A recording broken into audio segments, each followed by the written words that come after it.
قال النبی صلی اللہ علیہ وسلم اقرأ القرآن فإنہ یأتی یوم القیامۃ شفیعا لأصحابہ۔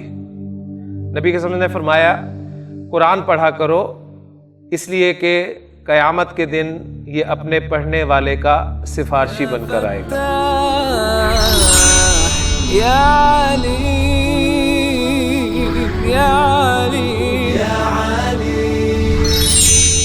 اعوذ باللہ من الشیطان الرجیم، بسم اللہ الرحمن الرحیم۔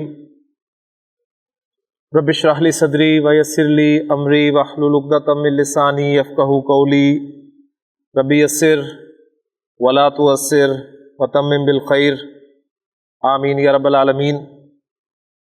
دروس اللغۃ العربیہ لغیر الناطقین بہا۔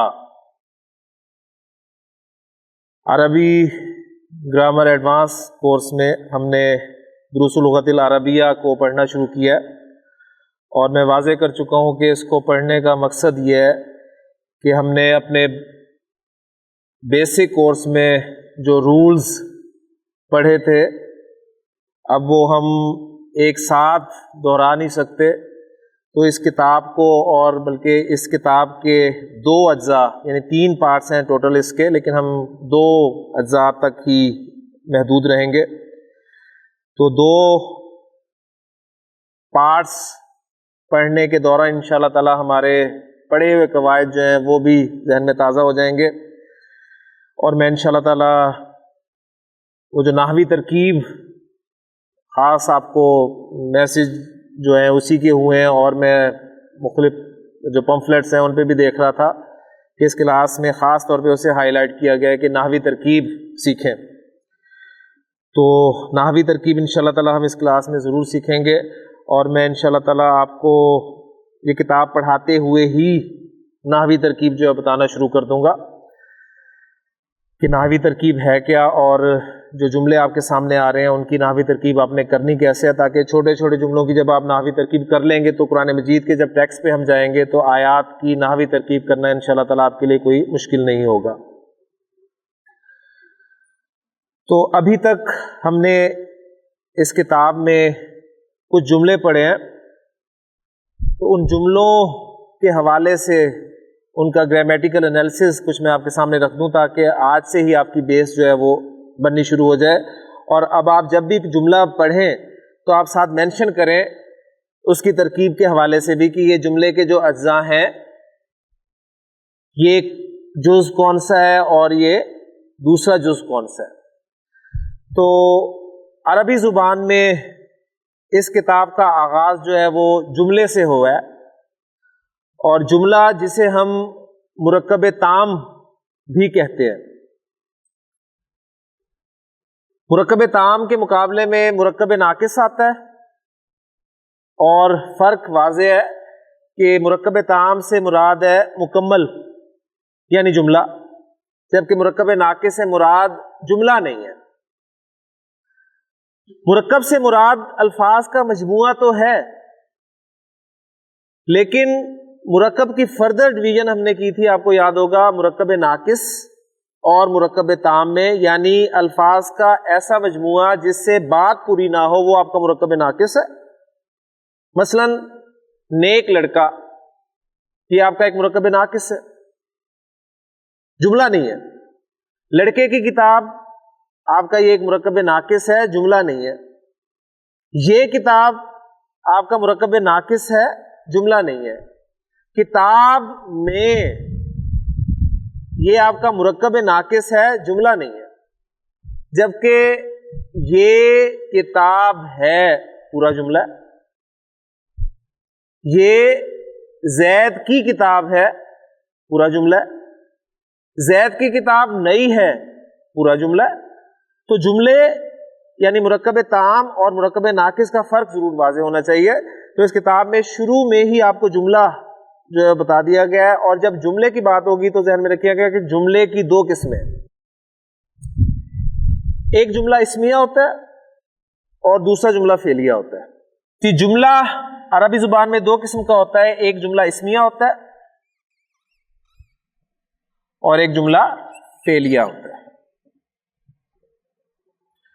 اس کتاب کا آغاز بھی جملہ اسمیہ سے ہی ہوا ہے. جملہ فعلیہ غالباً آپ دوسرے حصے میں جا کر پڑھیں گے. جملہ فعلیہ اگر آپ کو سمجھ میں آ جائے تو اسمیہ فوری طور پہ سمجھ میں آ جائے گا. جملہ فعلیہ ایسا جملہ ہوتا ہے جو فعل سے شروع ہوتا ہے، وہ جملہ فعلیہ ہے. اور فعل ابھی ہم نے ٹچ نہیں کرنا اور نہ ہی اس کتاب میں کیا گیا، کیونکہ اس وقت ہمارا جو سلیبس ہے وہ یہ کتاب ہے. جملہ اسمیہ کی بات ہم کریں گے، اور جب بھی جملہ اسمیہ آپ کے سامنے آئے تو جملہ اسمیہ کے دو بنیادی اجزاء ہوتے ہیں. جملہ اسمیہ کے دو بنیادی اجزاء ہوتے ہیں. پہلا جز مبتدا ہوتا ہے جس سے جملہ اسمیہ کی ابتدا ہو رہی ہوتی ہے، اور دوسرا جز خبر ہوتی ہے جو اس مبتدا کے بارے میں آپ بتاتے ہیں. قرآن مجید میں جو آیات آپ کو ملیں گی وہ جملوں کی شکل میں ہوں گی، اور وہ جملے یا تو اسمیہ ہوں گے یا فعلیہ ہوں گے. تو اگر جملہ اسمیہ ہوگا تو آپ کو مبتدا اور خبر کی پہچان ہونی شروع ہو گئی، تو انشاءاللہ تعالیٰ آپ قرآن مجید کی آیات میں سے مبتدا اور خبر کو ڈھونڈ کر بڑی آسانی سے ان آیات کا انالیسس کر سکتے ہیں. تو جملہ اسمیہ کے کتنے اجزاء؟ دو بنیادی اجزاء، مبتدا اور خبر. اب مبتدا اور خبر کے بارے میں چند باتیں آپ کے ذہن میں ہونی چاہیے. صرف 3 پوائنٹس میں ہم ان باتوں کو ذہن میں رکھ سکتے ہیں کہ مبتدا جو ہے یہ آپ کا معرفہ ہوتا ہے، اکثر معرفہ ہوتا ہے، بلکہ اکثر کی قید ہم لگا دیں گے کہ مبتدا آپ کا اکثر معرفہ ہوتا ہے. اور یہ کتاب پڑھتے ہوئے وہ نکرہ نہیں آئے گا ابھی، یعنی اسے اکثر کہنے کا فائدہ یہ ہوگا کہ آپ کے ذہن میں ہو کہ کبھی کبھار وہ نکرہ بھی آ سکتا ہے، لیکن ایسی نکرہ نہیں آئے گا، کچھ شرائط ہوں گی تو نکرہ وہ آئے گا. تو مبتدا آپ کا معرفہ ہوتا ہے اور خبر آپ کی عموماً نکرہ ہوتی ہے. تو عموماً کہنے سے یہ مل گیا کہ خبر آپ کی کبھی معرفہ بھی آ جائے گی، لیکن اصل یہ ہے کہ مبتدا معرفہ ہو اور خبر نکرہ ہو، یہ اصل ہے. لیکن پاسبلٹی موجود ہے کہ مبتدا آپ کا نکرہ ہو جائے اور خبر معرفہ ہو جائے. لیکن ہم نے جتنی پریکٹس کرنی ہے اس حوالے سے، تو یہ معرفہ نکرہ، یہ جو اسم کے 4 پہلو آپ کو یاد ہوں گے، ہم نے بنیادی لیکچرز جو بنیادی کورس تھا اس میں پڑھے تھے کہ ہم کسی بھی اسم کو جملے میں صحیح طریقے سے استعمال نہیں کر سکتے جب تک ہمیں اس کے بارے میں 4 باتیں اچھی طرح معلوم نہ ہو. تو اس میں ایک بات جو تھی وہ تھی اسم کا معرفہ یا نکرہ ہونا وسعت. تو یہ ہمیں مبتدا اور خبر کے بارے میں پتہ چل گیا. پھر دوسری بات یہ کہ مبتدا اور خبر یہ دونوں حالت رفع میں ہوتے ہیں، دونوں حالت رفع میں ہوتے ہیں اعراب کے اعتبار سے. اور اعراب کیا ہے؟ اعراب اسم کی 3 حالتیں ہیں، یا حالت رفع یا حالت نصب یا حالت جر. تو مبتدا اور خبر یہ دونوں حالت رفع میں ہوتے ہیں، یہ نہ تو نصب میں ہوں گے نہ جر میں ہوں گے.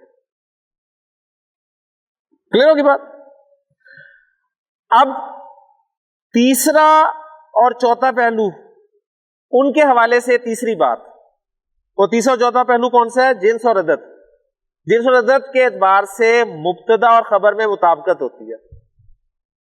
مبتدا اور خبر میں مطابقت ہوتی ہے، یعنی دونوں مذکر ہوں گے یا دونوں مؤنث ہوں گے، یا دونوں واحد ہوں گے یا دونوں مثنیٰ ہوں گے یا دونوں جمع ہوں گے. مطابقت ضروری ہے ان دونوں میں. تو یہ 3 پوائنٹس میں آپ پورا جملہ اسمیہ کر سکتے ہیں، ذہن میں رکھیے.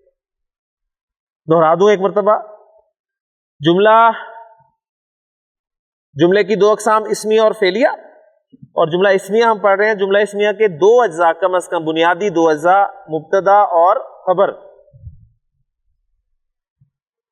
مبتدا اور خبر دونوں حالت رفع میں، مبتدا معرفہ، خبر نکرہ، جنس اور عدد کے اعتبار سے دونوں میں مطابقت. تو اب دیکھیں جو جملے آپ نے پڑھے ہیں اس کتاب کے شروع میں، جملہ آیا تھا جی ھذا کتاب.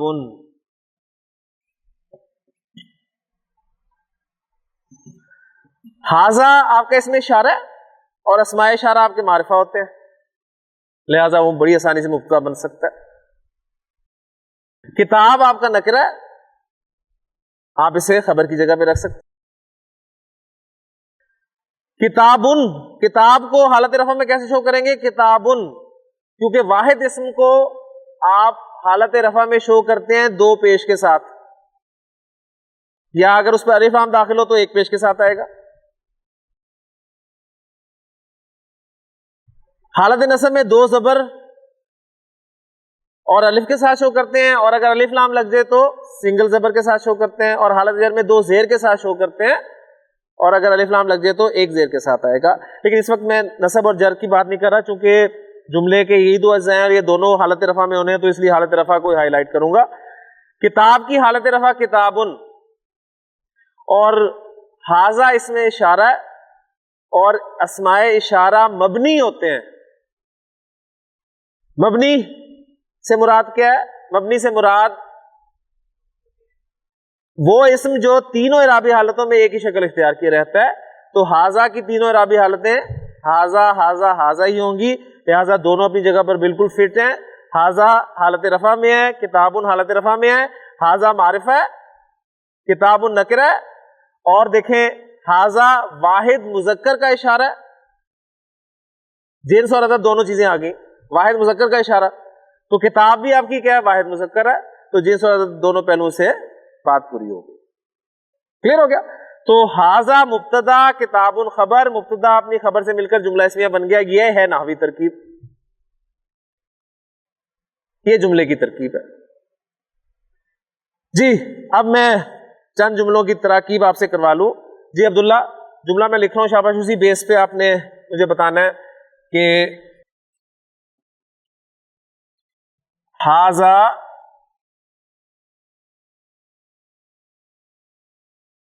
کلامن. ہاں جی، بس صرف یہ معرفہ نکرہ کی بات نہیں ہوگی. اب آپ نے صرف جو جملہ اسمیہ کے دو اجزاء ہیں ان کو آپ نے ہائی لائٹ کر کے جو ہے جملے کو مکمل کر دینا ہے. جی حاذا مبتدا کلامن خبر، مبتدا اپنی خبر سے مل کر جملہ اسمیہ بن گیا. کلیئر ہو گیا جی. اسی طرح دیکھیں آپ کو شروع میں بک میں چھوٹے چھوٹے جملے کروائے گئے ہیں. ہم انشاءاللہ تعالیٰ تمام ایک ایک جملہ اگر کر لیں گے، ایک دفعہ آپ کی زبان سے یہ جملے نکل گئے اس طریقے سے، تو انشاءاللہ تعالیٰ باقی اب آپ آگے یاد کرنا وہ آپ کا کام ہے.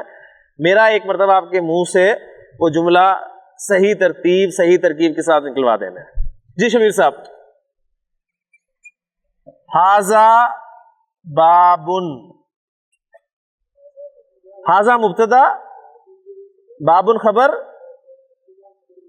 مبتدا اپنی خبر سے مل کر جملہ اسمیہ ہوا. ماشاءاللہ. جی محی الدین صاحب. حاذا بیتن، حاذا مبتدا بیتن خبر، مبتدا اپنی خبر سے مل کر جملہ اسمیہ ہو گیا. یعنی دیکھیں وہی تین باتیں بار بار دہرائیں گے تو انشاءاللہ تعالیٰ اتنے کن ذہن نہیں ہے ہم کہ یہ تین جملے ہمیں یاد نہ ہو. یہ انشاءاللہ ویسے ہی آپ کو یاد ہو جائیں گے، ویسے ہی یاد ہو جائیں گے. جب بھی جملہ اسمیہ آئے گا تو آپ یہ کہیں گے کہ مبتدا یہ خبر، مبتدا اپنی خبر سے مل کر جملہ اسمیہ ہو. کم از کم دو اسما کے حوالے سے بات آپ کے سامنے آ جائے گی. جی توصیف. حاذا جدارن، حاذا مبتدا جدارن خبر. میں جی اب انہی جملوں کو انشاءاللہ تعالی ہم آگے لے کے چلیں گے. جملہ اسمیہ کو سوالیہ بنانا وہ بھی چونکہ ہم پڑھ چکے ہیں تو اس حوالے سے بھی میں آپ کے سامنے بات رکھ دوں. میں نے آپ کو پہلے بھی کل بھی بتایا تھا یا پچھلے لیکچر میں بتایا تھا کہ سوال دو طرح کے ہوتے ہیں.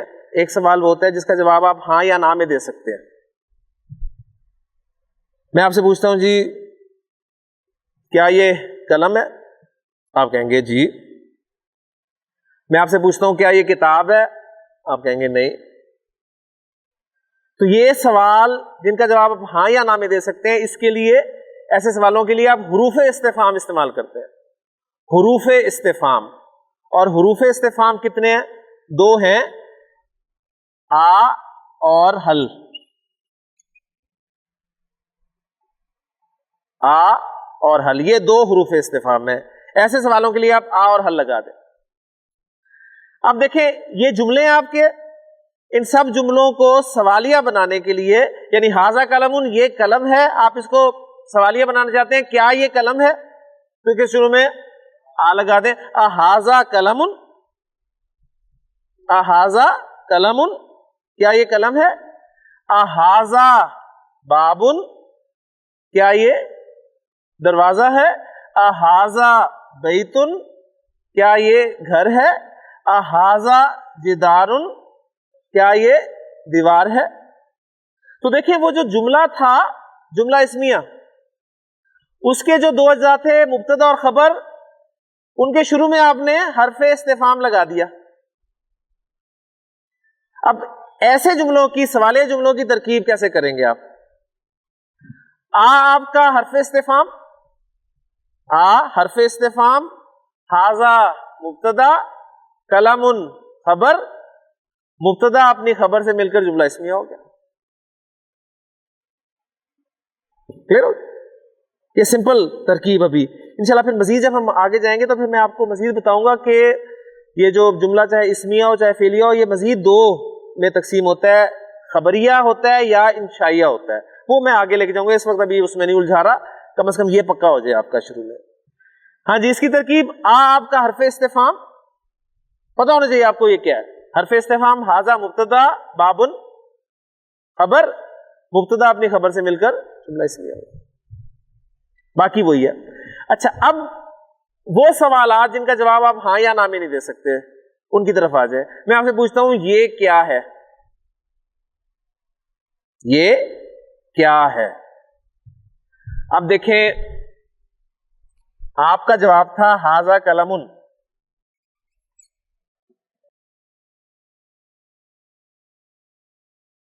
ھذا قلم، یہ قلم ہے. اب پوچھا جا رہا ہے نا، اس چیز کے بارے میں پوچھا جا رہا ہے نا، تو ذرا تھوڑا سا غور کریں. یہ ھذا آپ کا کیا ہے؟ مبتدا، اور قلم خبر ہے. اب ایسے سوالات جن کا جواب آپ ہاں یا نہ میں نہیں دے سکتے بلکہ ان کے لیے تفصیل دی جاتی ہے. میں نے پوچھا جی یہ کیا ہے، تو آپ ہاں یا نہ نہیں کہیں گے، آپ بتائیں گے جی یہ قلم ہے، یہ قلم ہے. اب یہ کیا ہے، اس میں کیا وٹ کے لیے عربی زبان میں لفظ استعمال ہوتا ہے؟ ماں. اب یہ دیکھیں، میں جس کے بارے میں آپ نے بتانا ہے نا، اس کی نیچے میں نے ماں لکھ دیا تاکہ آپ کو ذرا پتہ چل جائے کہ وہ پارٹس کیسے اس کے پورے ہونے. اور یہ کے لیے ھذا ہی ہے. اب یہاں پر ایک بات نوٹ کریں کہ یہ وہ سوالات جن کا جواب آپ ہاں یا نہ میں نہیں دیتے بلکہ وضاحت سے دیتے ہیں، ان کے لیے اسماء استفہام استعمال ہوتے ہیں. ان کے لیے اسماء استفہام استعمال ہوتے ہیں. یہ بہت اہم بات ہے. اسماء استفہام یعنی اسماء استعمال ہوتے ہیں ان کے لیے. تو ماں آپ کا اسم ہے، ماں حرف نہیں ہے، اسم ہے. اور ھذا بھی اسم ہے. اور دو اسماء مل کے جملہ اسمیہ بناتے ہیں کہ نہیں بناتے؟ لیکن ہم یہاں پر ایسے نہیں کریں گے کہ ھذا ماں. اب اردو میں دیکھیں تو بالکل ہماری ترتیب بالکل صحیح بنتی ہے جی. ھذا یہ، ماں کیا، اور ہے تو عربی میں ہے ہی نہیں، تو اس حوالے سے جملہ صحیح بن گیا ہمارا. لیکن عربی زبان میں یہ جو اسماء استفہام ہے نا، یا جو استفہام کے الفاظ ہیں، چاہے وہ حروف ہوں چاہے اسماء ہوں، یہ صدارت کلام چاہتے ہیں، یہ کلام کے شروع میں آنا چاہتے ہیں، یہ شروع میں آنا چاہتے ہیں. انگریزی میں آپ ورڈ کو پہلے لاتے ہیں کہ نہیں لاتے؟ تو اب جب آپ اسے شروع میں لائیں گے، تو یہ کیا بن جائے گا جملہ؟ ما ھذا. ما ھذا یہ کیا ہے. اب ذرا دیکھیں، یہ ما اصل میں کیا تھا؟ خبر تھی نا، خبر تھی نا. اس خبر کو میں نے مقدم کر دیا، خبر کو مقدم کر دیا، اور جو مبتدا تھا اس کو میں نے مؤخر کر دیا. مبتدا کو میں نے مؤخر کر دیا. یعنی یہ باتیں آپ پہلے نہیں جانتے تھے جملے کی ترکیب کے حوالے سے کہ اصل میں یہ کیا ہے. اب ما ھذا جملے کی جب آپ ترکیب کریں گے نا، تو آپ کریں گے ما اسم استفہام خبر مقدم، اور ھذا مبتدا مؤخر، یہ مقدم اور مؤخر کے الفاظ میں استعمال کر رہا ہوں، ان کے ترجمے آپ کو آتے ہیں۔ مؤخر پیچھے کیا ہوا اور مقدم آگے کیا ہوا۔ خبر مقدم یعنی وہ خبر جس کو آپ نے آگے کر دیا، اور مؤخر مبتدا مؤخر وہ مبتدا جس کو آپ نے مؤخر کر دیا۔ تو ما اس میں استفہام خبر مقدم اور ھذا مبتدا مؤخر، مبتدا مؤخر اپنی خبر مقدم سے مل کر کیا بن گیا؟ جملہ اسمیہ۔ ایسے جملوں کی ترکیب یہ ہوگی۔ یہ رائے جمہور علماء کی ہے۔ جمہور علماء پتہ نا، اکثر علماء کی، گرامر کے اکثر علماء کی یہی رائے ہے کہ جی اس میں ھذا مبتدا مؤخر ہے اور ما جو ہے یہ خبر مقدم ہے۔ اس لیے کہ ہم نے پڑھا ہے کہ جب جملہ اسمیہ آپ بناتے ہیں تو معرفہ کو آپ مبتدا رکھتے ہیں اور نکرہ کو آپ خبر رکھتے ہیں۔ تو ھذا اس میں اشارہ معرفہ ہے، ما جو ہے اس میں استفہام یہ نکرہ ہے، یہ نکرہ ہے، تو یہ مبتدا نہیں بنے گا، ٹھیک، کامن سینس۔ تو یہ اکثر علماء کی رائے یہی ہے، لیکن بہرحال گرامر کے بہت بڑے بڑے نام ہیں۔ صاحب کافیہ انتہائی اہم بک ہے عربی گرامر کی، جو مدارس میں باقاعدہ پڑھائی جاتی ہے۔ اس کے جو مصنف ہیں امام ابن حاجب رحمہ اللہ، پھر امام سیبویہ، بہت بڑا نام ہے، ان کی اور کچھ علماء کی رائے یہ ہے کہ ایسے جملوں میں نکرہ کو مبتدا لایا جا سکتا ہے۔ وہ یہ اتنی لمبی چوڑی تفصیل میں نہیں جاتے، وہ کہتے ہیں جی ما مبتدا اور ھذا خبر، اس لیے کہ وہاں پر یہ بھی تو گنجائش ہے نا کہ خبر معرفہ بھی آ سکتی ہے، تو کہتے ہیں جی ما مبتدا ھذا خبر، مبتدا اپنی خبر سے مل کے جملہ اسمیہ ہوا۔ لیکن میں نے پہلے آپ کے سامنے بات رکھی ہے کہ جمہور علماء ان کی رائے یہی ہے کہ ھذا مبتدا مؤخر اور ما خبر مقدم۔ کلیئر ہوگی جی بات؟ نہیں جی، تو اب تک کے سبق میں ہم نے یہ والے جملے کیے تھے۔ اب جو آج کا سبق ہے اس میں وہ ایک دوسرے اسم استفہام سے آپ کو جو ہے شروع کروا رہے ہیں، اور وہ اسم استفہام ہے من۔ من کے معنی ہوتے ہیں کون، ہو۔ صفحہ نمبر 7 ہے آپ کی کتاب کا، دروس اللغت العربیہ کا۔ اس میں کتاب آپ کے سامنے کھلی ہوئی ہے، اور ہم انشاءاللہ تعالی کوشش کریں گے کہ جیسے میں لیسن آپ کو پڑھاؤں وہ لیسن آپ کا جو ہے وہ ڈسپلے ہو جائے۔ ہاں، تصویر بنی ہوئی ہے، ایک صاحب دکھائے گئے ہیں اور سوال کیا جا رہا ہے من ھذا، من ھذا یہ کون ہے؟ اب ذرا ترکیب جمہور علماء کی، من ھذا، من اسم استفہام خبر مقدم اور ھذا مبتدا مؤخر، مبتدا مؤخر اپنی خبر کے ساتھ، خبر مقدم کے ساتھ مل کر جملہ اسمیہ ہو گیا۔ اور جو ائمہ بڑے نحو کے ہیں ان کے مطابق کیا ترکیب ہوگی؟ من اسم استفہام مبتدا، ھذا اس کی خبر، مبتدا اپنی خبر سے مل کر جملہ اسمیہ ہوا، ٹھیک۔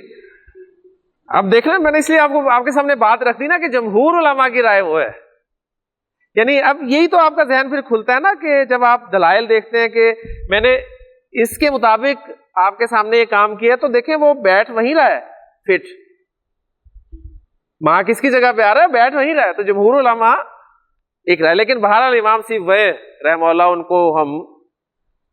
ان کی رائے کو ہم اگنور نہیں کر سکتے۔ بہرحال آسان آصف بھائی کی بات یہی ہے کہ جی من مبتدا، اس میں استعمال مبتدا، ھذا خبر، مبتدا اپنی خبر سے مل کر جملہ اسمیہ ہوا۔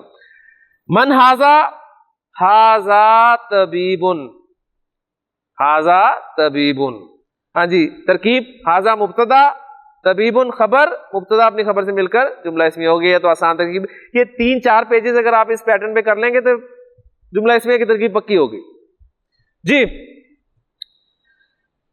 دوسری تصویر میں ایک بچہ اور غالباً وہ دودھ پی رہا ہے, لیکن سوال دودھ کے حوالے سے نہیں ہے بلکہ پوچھا جا رہا ہے من ھذا, یہ کون ہے, اور جواب دیا جا رہا ہے ھذا ولدن, یہ ایک لڑکا ہے, یہ لڑکا ہے. تیسری تصویر میں من ھذا, یہ کون ہے, ھذا طالبن, یہ طالب علم ہے. یہاں پر آپ نے دیکھا کہ من استعمال کیا گیا جملوں میں, اور پچھلے جو ہم نے جملے پڑھے تھے اس میں ماں استعمال کیا گیا تھا. تو وہ جو ماں تھا آپ نے دیکھا وہ غیر عاقل چیزوں کے لیے تھا, ایسے ہی ہے نا, یعنی اس میں گھر تھا, قمیص تھی, کرسی تھی, پین تھا, اور دروازہ تھا, چابی تھی, مسجد تھی, وغیرہ وغیرہ. تو ماں ھذا یہ کیا ہے. لیکن اب ذوی العقول کی بات ہو رہی ہے تو پوچھا نہیں جا رہا کہ ماں ھذا, بلکہ پوچھا جا رہا ہے من ھذا, یہ کون ہے. ھذا طالبن, یہ طالب علم ہے. اس کے بعد ایک چہرہ دکھایا گیا اور سوال کیا گیا ہے اھذا ولدن, کیا یہ لڑکا ہے, لیکن چہرہ لڑکے کا نہیں ہے بلکہ آدمی کا ہے. تو آپ جواب دے رہے ہیں لا, نہیں, ھذا رجل, یہ آدمی ہے. اس کے بعد مسجد کی تصویر دکھائی گئی ہے اور پوچھا گیا ہے ما ھذا, یہ نہیں پوچھا گیا من ھذا. تو یہ عاقل اور غیر عاقل کا فرق ذرا آپ نے سامنے رکھنا ہے. ما ھذا جواب دیا جا رہا ہے ھذا مسجد. پھر اونٹ پر ایک صاحب بیٹھے ہوئے ہیں اور سوال کیا جا رہا ہے من ھذا, صاحب کے بارے میں, اور جواب دیا جا رہا ہے ھذا تاجر, ھذا تاجر, یہ ایک بزنس مین. ہاں جی, اگر وہ پوچھتا ہے ما ھذا تو کامن سینس ہمیں بتا رہی تھی کہ اب اونٹ کے بارے میں سوال کیا جا رہا ہے, تو آپ کہتے ہیں ھذا جمل. ماشاءاللہ. اس کے بعد دیکھیں کتے کی تصویر ہے اور نیچے لکھا ہوا ہے ھذا کلب, ھذا کلب. الفاظ کی پروننسیشن صحیح طرح دیکھ لیں کیونکہ آگے ایکسرسائز میں یہ حرکات کچھ نہیں ہوں گی, پھر آپ کو اپنے ذہن پہ زور دے کے صحیح لفظ کو پڑھنا ہوگا. پھر بلی کی تصویر بنائی گئی اور سوال کیا گیا ہے اھذا کلب, کیا یہ کتا ہے. تو جواب دیا جا رہا ہے لا, نہیں, ھذا کتن, ھذا کتن, یہ بلا, بلا. اس کے بعد گدھا ہے جی, ھذا حمار. پھر گھوڑے کی تصویر بنا کر سوال کیا گیا اھذا حمار, تو جواب دیا جا رہا ہے لا, ھذا حصان. اونٹ کی تصویر بنا کر سوال کیا جا رہا ہے وما ھذا, وما ھذا, اور یہ کیا ہے. جواب دیا جا رہا ہے ھذا جمل, ھذا جمل. مرغ تصویر ہے اور سوال کیا جا رہا ہے ما ھذا, جواب دیا جا رہا ہے ھذا دیکن, ھذا دیکن. پھر اینک لگی ہوئی ہو جس کو, اور بال بھی ختم ہو رہے ہوں یا ہو گئے ہوں تو پتہ چل جاتا ہے جی ھذا مدرس. سوال کیا گیا جی من ھذا, یہ کون ہے, تو جواب دیا گیا ھذا مدرس. پھر ہاتھ میں رومال نظر آ رہا ہے اور سوال کیا جا رہا ہے اھذا قمیص, کیا یہ قمیص ہے. تو جواب دیا جا رہا ہے لا, نہیں, ھذا مندیل, ھذا مندیل. تو آج انشاءاللہ تعالی ہمارا الدرس الاول ختم ہو جائے گا. صرف ایکسرسائز نمبر 4, تمرین نمبر 4 ہم اس کو پڑھ کر آج ختم کرتے ہیں. جی بسم اللہ کریں. اب ایکسرسائز جو ہے وہ ہے اقرا وکتب, یہ پھر پینڈنگ ہو جائے گا ہمارا. ایکسرسائز کر لیتے ہیں پھر انشاءاللہ تعالی ان پہ بات کر لیں گے. اقرا وکتب, پڑھ اور لکھ, ریڈ اینڈ رائٹ, سمپل. جی سٹارٹ لیتے ہیں گلزار صاحب. جی پڑھیں جی. کوئی حرکت نہیں ہے,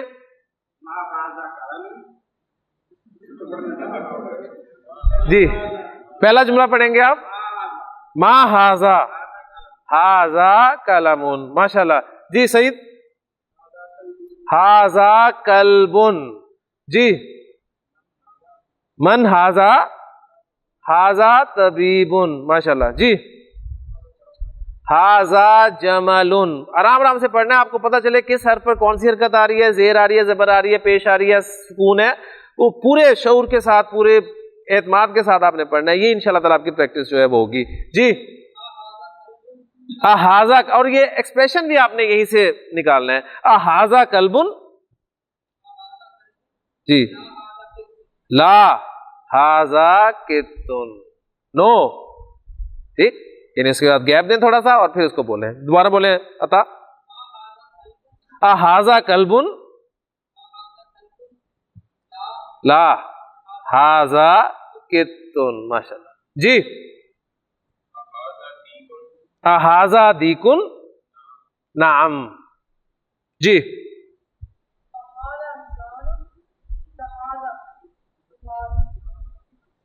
دوبارہ بیٹا، احاذا حصان، لا ہاذا حمار.